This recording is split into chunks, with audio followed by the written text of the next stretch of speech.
everybody makes a mistake once in a while. But I just can't be personally responsible. That's one of the weaknesses of a partnership, isn't it, Sid?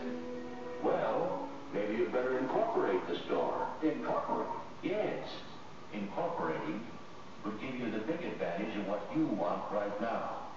Limited liability. You start with a group of people who want to invest their money in a company. Then these people apply for a charter as a corporation. This government issues a charter to that corporation. Now that corporation operates legally as an individual person. It is not a group of people. It is under the law a legal person. Imperial Steel Incorporated has many of the legal rights of a person. It can buy and sell property. It can borrow money.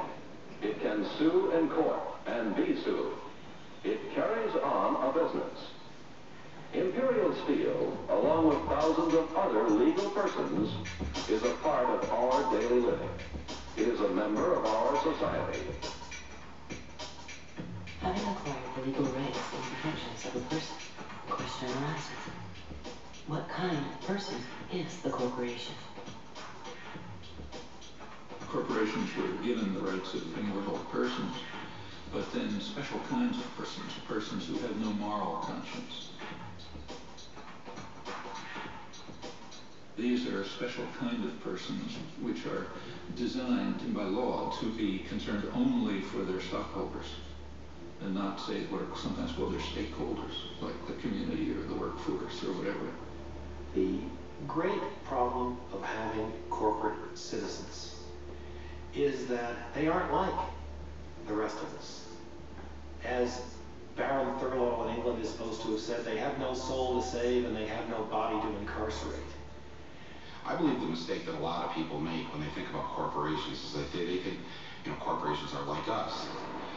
General Electric is a kind old man with lots of stories. Nike, young, energetic. Microsoft, aggressive. McDonald's, young, outgoing, enthusiastic. Monsanto, immaculately dressed. Disney, goofy. The Body Shop, deceptive. Very lovely.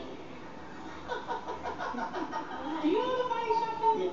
They have feelings, they have politics, they have belief systems. They really only have one thing, the bottom line. How to make as much money as they can in any given quarter. That's it. Of course they make a profit, and it's a good thing. That's the incentive that makes capitalism work, to give us more of the things that we need. That's the incentive that other economic systems lack. People accuse us of only paying attention to the economic plan because they think that's what a business person's mindset is. It's just money. And it's not so, because we as business people know that we need to certainly address the environment, but also we need to be seen as constructive members of society. There are companies that do good for the communities. They produce services and goods that are of value to all of us, that make our lives better, and that's a good thing. The problem comes in the profit motivation here, because these people, there's no such thing as enough. And I always counter point out there's no organization on this planet that can neglect its economic foundation. Even someone living under a banyan tree is dependent on support from someone. Economic lag has to be addressed by everyone.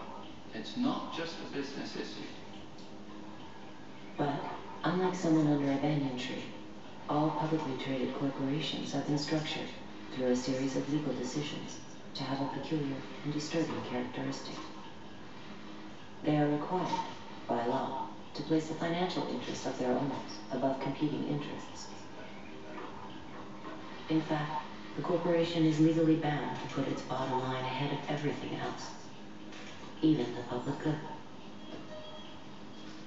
That's not a law of nature. That's a very specific decision, in fact, a judicial decision.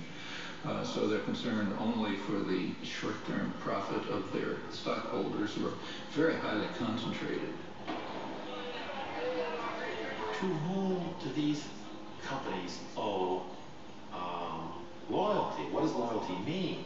Well, it turns out that that was a rather naive concept anyway, as corporations are always owed obligation to themselves to get large and to get profitable. In doing this, it tends to be more profitable to the extent it can make the other people pay the bills for its impact on society.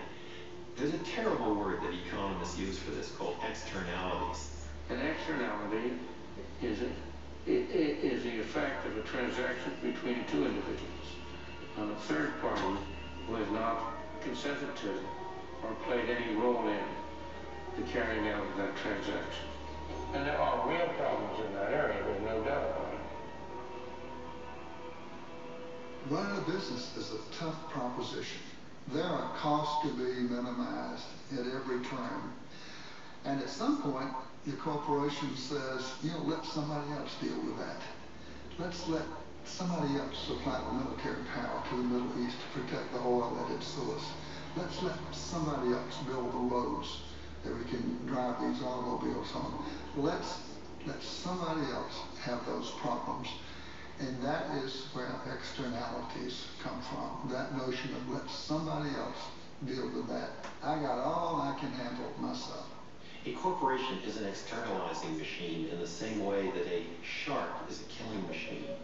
Each one is designed in a very efficient way to accomplish particular objectives.